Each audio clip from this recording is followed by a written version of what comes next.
Hello everyone, स्वागत है आप सभी का आपके अपने YouTube channel job placement Mukesh Kumar में। जॉब प्लेसमेंट चैनल को आप सपोर्ट करना चाहते हैं तो नीचे दिए गए रेड बटन से चैनल को सब्सक्राइब कर लें। साथ ही फ्रेंड, शिक्षा भर्ती लेटेस्ट नोटिफिकेशन लेटेस्ट जॉब की जानकारी आपको जानना है तो बगल वाले बेल आइकन को आप जरूर प्रेस कर दें। साथ ही फ्रेंड, आप अदर कंपटीशन की तैयारी करना चाहते हैं तो आप बगल वाले बेल आइकॉन की घंटी को प्रेस करते हुए नीचे दिए गए ऑल बटन को जरूर दबा दें, जिससे आपको लेटेस्ट नोटिफिकेशन प्राप्त हो सके। तो फ्रेंड, आज बात करेंगे एमपी बोर्ड एनसीईआरटी पैटर्न पर आधारित सब्जेक्ट ज्योग्राफी की। तो फ्रेंड, आज हम स्टडी करेंगे चैप्टर 2 की, जिसमें विश्व जनसंख्या वितरण घनत्व और वृद्धि के बारे में हम अध्ययन करेंगे। तो विश्व जनसंख्या वृद्धि वितरण और घनत्व के बारे में जानने से पहले मैं आपको स्पष्ट कर दूं कि इस चैप्टर में हमें विश्व जनसंख्या वितरण के बारे में अध्ययन करना है। तो वितरण क्या होता है, घनत्व क्या होता है और वृद्धि क्या होती है, इसमें हमें इस एक एक बिंदु पर चर्चा करना है। तो देखते हैं, जैसा कि स्क्रीन पर आप देख रहे हो चैप्टर नंबर 2 है, जिसमें आप देख रहे हो विश्व जनसंख्या वितरण घनत्व और वृद्धि। तो एक एक स्टेप बाय स्टेप हम चलेंगे। आप स्क्रीन पर आंखें गड़ाकर देखिए और स्क्रीन को आप टच करते रहिए और स्क्रीन पर आप देखिए जो भी मैं स्पष्ट बता रहा हूं, जैसा कि आप स्पष्ट देख रहे हो अवधारणा मानचित्र के आधार पर। तो फ्रेंड, हम इधर विश्व जनसंख्या की बात कर रहे हैं, ना कि भारत की बात कर रहे हैं। तो पहला आपका बिंदु क्या है, वितरण। वितरण में हमें पढ़ना है वितरण क्या कहलाता है, यानी वर्गों में बांटना। जैसे हम खंड बाई खंड विभक्त कर देते हैं, वर्गों में बांटते हैं, यानी आयत की जो भुजाएं चारों होती हैं उसी प्रकार वर्गों को हम क्या करते हैं, विभक्त करना। यानी सबसे अधिक जनसंख्या वाला, माध्यम जनसंख्या वाला, न्यून जनसंख्या वाला और कम जनसंख्या वाला वितरण हम व्यक्त कर देते हैं। तो पहले हम इसको स्पष्ट कर दें, वितरण क्या होता है। वितरण वह कहलाता है जिसमें भूपृष्ठ पर लोग किस प्रकार फैले हैं, इस फैलाव को ही हम जनसंख्या वितरण करते हैं। यानी जो भूमि का भाग है वहाँ जो व्यक्ति क्या होते हैं, निवास करते हैं और फैलाव करके जनसंख्या का बसाव कर लेते हैं। कहीं पर सघन जनसंख्या है, कहीं विरल जनसंख्या होती है, तो उसे हम क्या कहते हैं, वितरण कहते हैं। सेकंड आपका क्या होगा, घनत्व। घनत्व क्या कहलाता है, जब हम क्या करते हैं, वितरण यानी कोई धरातल है यानी स्थल है, स्थल पर जो जनसंख्या निवास कर देती है उसमें हम डिवाइडेशन यानी भाग दे देते हैं,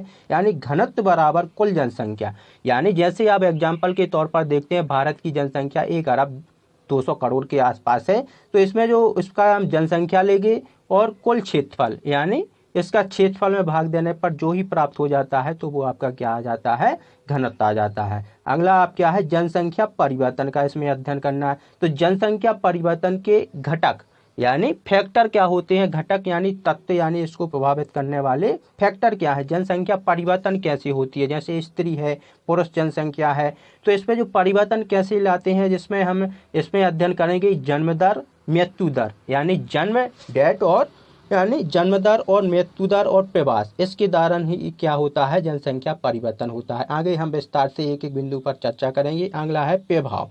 प्रभाव या स्थानांतरण यानी संसाधनों का ह्रास या पर्यावरण का निम्नीकरण कैसे होता है। तो इन चारों पॉइंटों को हम विस्तार से आगे बात करते हैं। आप आगे देख रहे हो जनसंख्या घनत्व। तो जनसंख्या घनत्व की परिभाषा मैंने उधर भी बता दी। आप लिखना चाह रहे हो तो आप पेन कलम खोलकर लिख लीजिए, मैं बड़ी आसानी से आपको बोलने वाला हूँ। प्रत्येक वर्ग किलोमीटर में यानी प्रत्येक वर्ग किलोमीटर में रहने वाले लोगों की संख्या जनसंख्या घनत्व क्या होती है, कहलाती है। तो जनसंख्या घनत्व क्या है वो आपको मैंने बता दिया है। जनसंख्या घनत्व को कैसे व्यक्त करते हैं, एक सूत्र की सहायता पर, यानी जिसमें हम घनत्व बराबर जनसंख्या बटे क्षेत्रफल, यानी कोई भी हम क्या लेते हैं, विश्व की जनसंख्या लें या देश की जनसंख्या लें, वहाँ के भूभाग में क्या करते हैं, भाग दे देते हैं, तो वहाँ का घनत्व निकल आता है इस तरीके से। अब अगला चैप्टर क्या है आपका, सघन आबादी वाले क्षेत्र किसे कहते हैं। यानी सघन जो जनसंख्या क्या होती है, जिसमें जनसंख्या अधिक रहती है यानी सघनता रहती है, तो उसे हम सघन जनसंख्या। जैसे विश्व में सघन आबादी क्षेत्र उन क्षेत्रों को कहा जाता है जहाँ की आबादी क्या होती है, 200 व्यक्ति प्रति वर्ग किलोमीटर से अधिक। यानी 1 किलोमीटर में जहाँ 200 व्यक्ति से अधिक निवास करते हैं तो उसे हम क्या कहते हैं, सघन जनसंख्या वृद्धि या आबादी वाला क्षेत्र कहते हैं। इस तरीके से क्वेश्चन आ सकते हैं। यानी एग्जाम्पल में हम देखते हैं यूरोप, उत्तरी पश्चिमी भाग अमेरिका तथा उत्तर पूर्वी भाग के देश शामिल होते हैं। अगला है बिंदु आपका चैप्टर 2, जिसमें हम चैप्टर 2 ही चल रहा है, जिसमें जनसंख्या घनत्व के प्रमुख क्षेत्र। अभी मैंने स्पष्ट आपको पहले भी बता दिए जनसंख्या घनत्व के क्षेत्र क्या है, लेकिन और डीपली आप क्षेत्रों को जानना चाहते हैं, जैसे मैंने वर्गीकरण यानी वितरण, तो जनसंख्या घनत्व और वितरण क्या है, तो इसमें हम घनत्व के क्षेत्र कौन कौन से होते हैं, उच्च घनत्व जनसंख्या वाले क्षेत्र, यानी जनसंख्या घनत्व एवं क्या है वितरण, क्या है वितरण को प्रभावित करने वाले क्या है, प्रभावित करने वाले कारण कौन कौन से हैं। तो उच्च घनत्व वाले क्षेत्र आप स्पष्ट देख रहे हो, जैसे मानसूनी एशिया, एशिया का क्षेत्र, उत्तर पश्चिम यूरोप का क्षेत्र, उत्तरी अमेरिका और उत्तरी पूर्वी तटीय प्रदेश क्या होते हैं, उच्च घनत्व वाले क्षेत्र हैं जहाँ उच्च जनसंख्या है।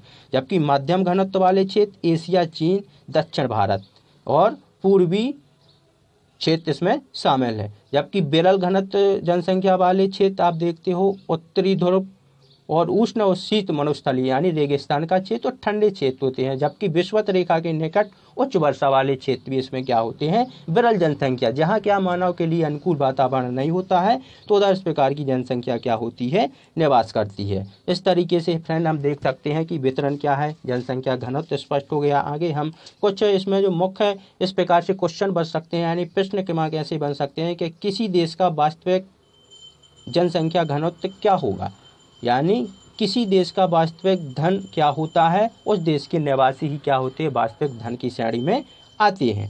जबकि अगला क्या है, किस महाद्वीप में जनसंख्या वृद्धि दर सबसे अधिक है, तो आपने पहले भी देख लिया है, तो जनसंख्या वृद्धि दर किस महाद्वीप में सबसे अधिक है। जब महाद्वीप की बात हो रही है यहाँ की भारत की यानी विश्व की बात कर रहे हैं, तो हम महाद्वीपों के बारे में ही अध्ययन करेंगे। तो इसका आंसर क्या है, अफ्रीका महाद्वीप, यहाँ का क्या है वृद्धि दर सबसे अधिक है। जनसंख्या वृद्धि दर किस महाद्वीप पे न्यून है, तो आप पहले पढ़ चुके हो यूरोप महाद्वीप क्या है, न्यून जनसंख्या वाला क्षेत्र है। तो इस प्रकार से इसमें क्वेश्चन भी बन सकते हैं। आगे क्या है, जनसंख्या वृद्धि का टॉपिक, जो तीसरा टॉपिक आपका क्या था, जनसंख्या वृद्धि। तो आप स्पष्ट इसको लिखना चाहते हैं तो कॉपी कलम निकाले हैं उसमें लिख लीजिए, जैसा कि जनसंख्या वृद्धि, तो किसी भी क्षेत्र में एक विशेष समय अवधि के दौरान हुए जनसंख्या में परिवर्तन को ही हम क्या कहते हैं, जनसंख्या वृद्धि कहा जाता है। यानी मैं एक बार और बोल दूं, किसी भी क्षेत्र में एक विशेष समय अवधि के दौरान हुए जनसंख्या में परिवर्तन को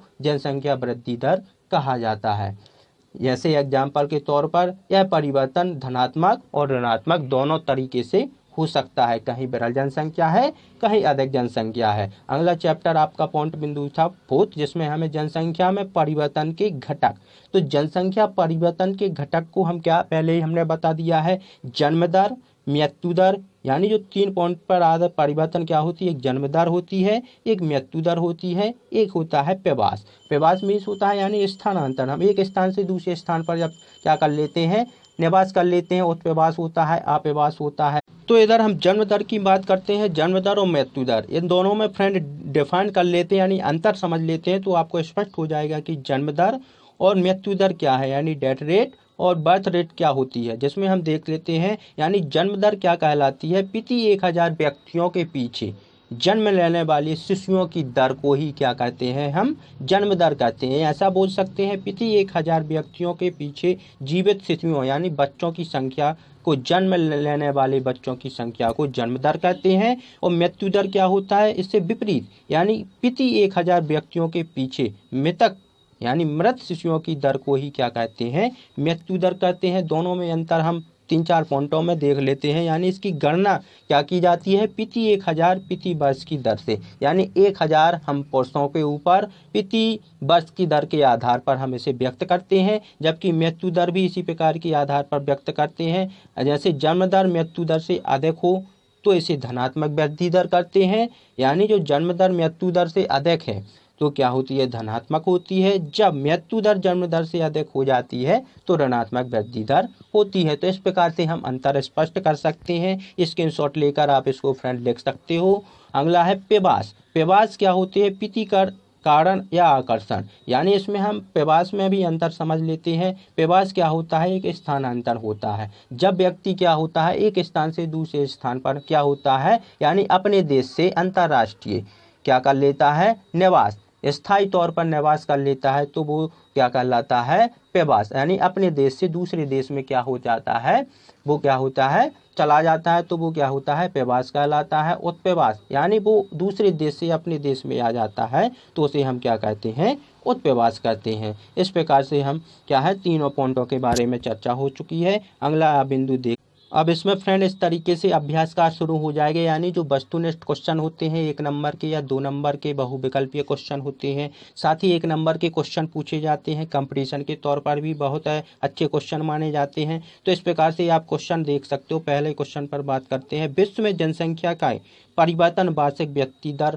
2004 और 5 में क्या थी। तो इस तरीके से क्वेश्चन आ सकते हैं, जिसमें विश्व की जनसंख्या की वर्तमान वार्षिक वृद्धि दर क्या है, 1.4%, यानी 1.4% क्या है, विश्व की वार्षिक वृद्धि दर है। दूसरा क्वेश्चन क्या है, जनांकी संक्रमण सिद्धांत की प्रथम अवस्था के 2 महत्वपूर्ण लक्षण बताइए। यानी जनसंख्या संक्रमण सिद्धांत की प्रथम अवस्था के 2 महत्वपूर्ण लक्षण मीन्स यानी विशेषताएं होती हैं, जिसमें क्या है, उच्च प्रजननशीलता और दूसरा क्या है, उच्च मृत्यता यानी मृत्यु दर। तीसरा क्वेश्चन क्या है, विश्व में किस देश की जनसंख्या की वृद्धि दर सर्वाधिक है। तो इससे पहले जो मैंने पहली वीडियो आपको डाली थी उसमें स्पष्ट किए थे इन क्वेश्चनों को, जिसमें है लाइबेरियन यानी लाइबेरिया जो क्या है 8.2% क्या है, विश्व की सर्वाधिक वृद्धि दर क्या है, जनसंख्या का देश है।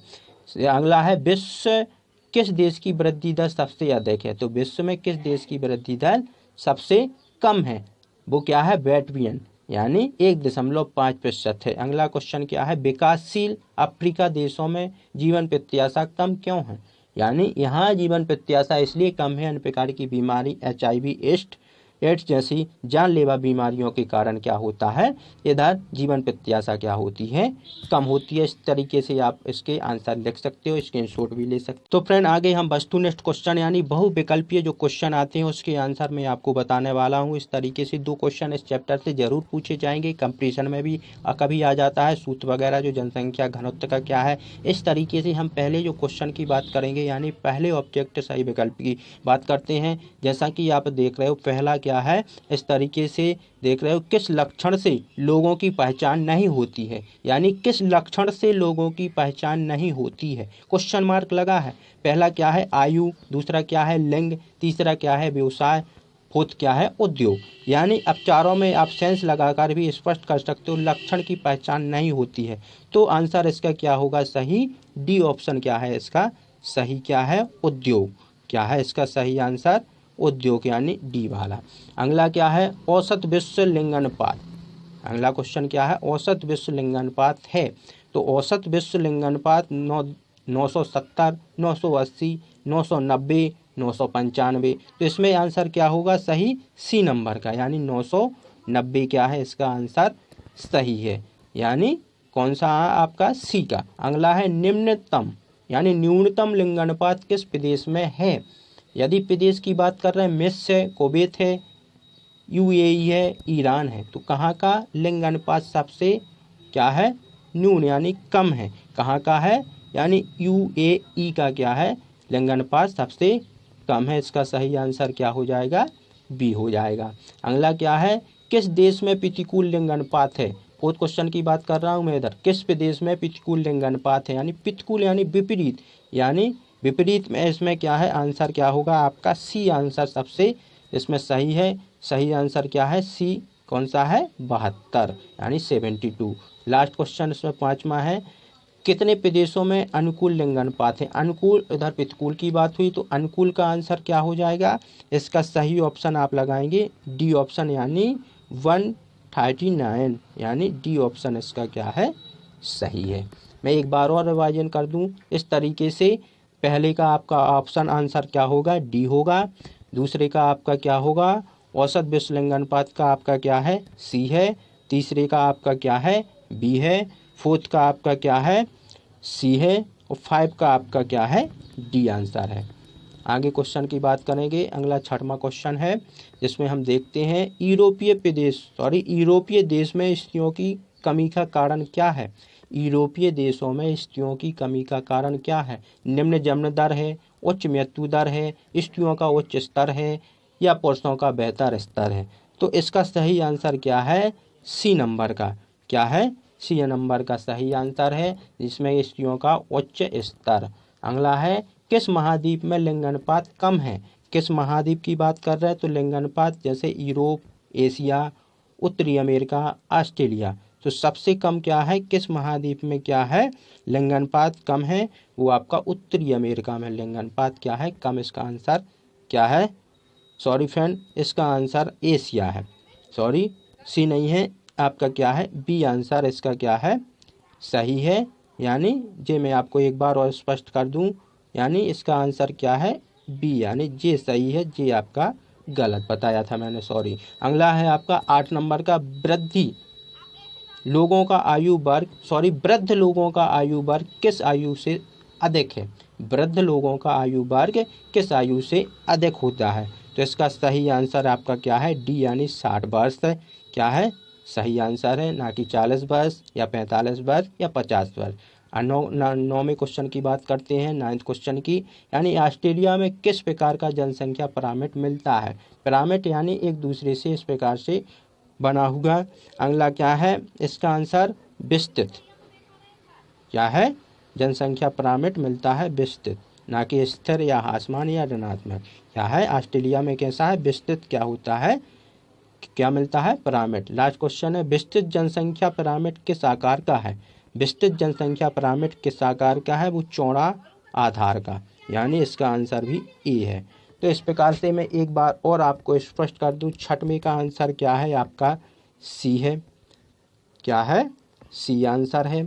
7 का आपका क्या है बी आंसर है। 8 का आपका क्या है डी आंसर है। 9 का आपका आंसर क्या है ए है, और 10 का भी ए है। इस प्रकार से आप अभ्यासकार कर सकते हैं। साथ ही इसमें जो क्वेश्चन बनेंगे तो मैंने पीडीएफ डिस्क्रिप्शन बॉक्स में दे दी है, उससे आप क्वेश्चन बाय क्वेश्चन देख सकते हो। साथ ही आपको कोई भी चैप्टर या बिंदु इसमें समझ में ना आया हो तो कमेंट बॉक्स में जाकर कमेंट लिखिए, मैं आपको पूरा उसमें स्पष्ट करके आपको पूरी डीपली जानकारी दे दूंगा। साथ ही आप पीडीएफ डाउनलोड कर सकते हैं और आप रिटर्न अपनी क्या है कॉपियों में नोट बना सकते हैं। साथ ही जॉब प्लेसमेंट चैनल के माध्यम से आप 12th की ज्योग्राफी के साथ साथ अदर कंपटीशन की तैयारी भी कर सकते हैं। तो चैनल को इसी प्रकार से देखते रहिए और वीडियो को अधिक से अधिक शेयर और लाइक करना मत भूलिए। वीडियो अच्छी लगे तो अधिक से अधिक शेयर करिए। साथ ही फ्रेंड, नेक्स्ट चैप्टर में हम तीसरे चैप्टर की बात करेंगे, जिसमें भी जनसंख्या संगठन के बारे में अध्ययन करेंगे। धन्यवाद।